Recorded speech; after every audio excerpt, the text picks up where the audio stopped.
اگر دنیا آپ پر ہنستی ہے تو آپ بھی دنیا پر ہنسیں، کیونکہ دنیا بھی تو اتنی ہی مزاحیہ ہے جتنے کہ آپ۔ زندگی اس قدر خوبصورت ہے کہ اسے خود سے ختم کر دینا ایک ایسا عمل ہے جس کے بعد آپ پچھتا بھی نہیں سکتے۔ محبت کتنی خوفناک چیز ہے۔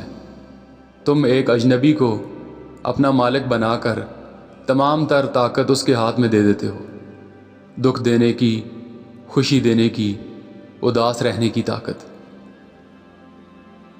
کوئی بھی عمل جب ٹرائل اینڈ ایرر کے مرحلے سے گزر کر ٹھوس تجربے کی صورت اختیار کر جاتا ہے تو پھر گاڑے اندھیرے میں بھی اسے کمال خوش اسلوبی سے سر انجام دیا جا سکتا ہے۔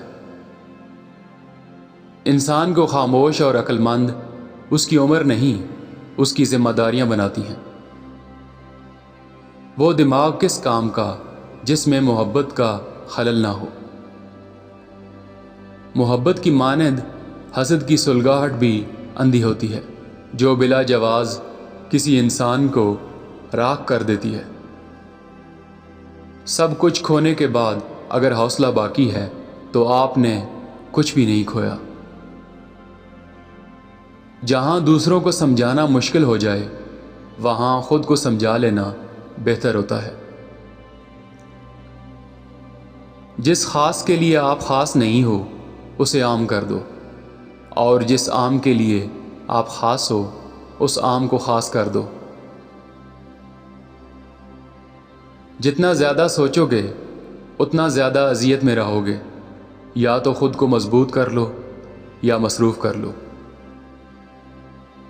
تعلیم دراصل آہستہ آہستہ اپنی جہالت کو جان لینے کا نام ہے۔ ہمیشہ خوش رہیں، خاص طور پر ان کے لیے جو آپ کو خوش دیکھنا چاہتے ہیں۔ منزل ملے نہ ملے بعد کی بات ہے، ہم کوشش بھی نہ کریں یہ غلط بات ہے۔ زندگی میں موقع دینے والے کو دھوکا اور دھوکا دینے والے کو موقع کبھی نہ دینا۔ تنہا بیٹھا کرو، تمہیں سب سوالوں کے جواب مل جایا کریں گے۔ اپنے راز خود تک محدود رکھ کر بہت سی پریشانیوں سے بچا جا سکتا ہے۔ ہم کچھ لوگوں کی زندگی میں 12ویں کھلاڑی کے طور پہ ہوتے ہیں۔ جب کوئی اور دستیاب نہ ہو تو پھر ہمارا انتخاب ہوتا ہے۔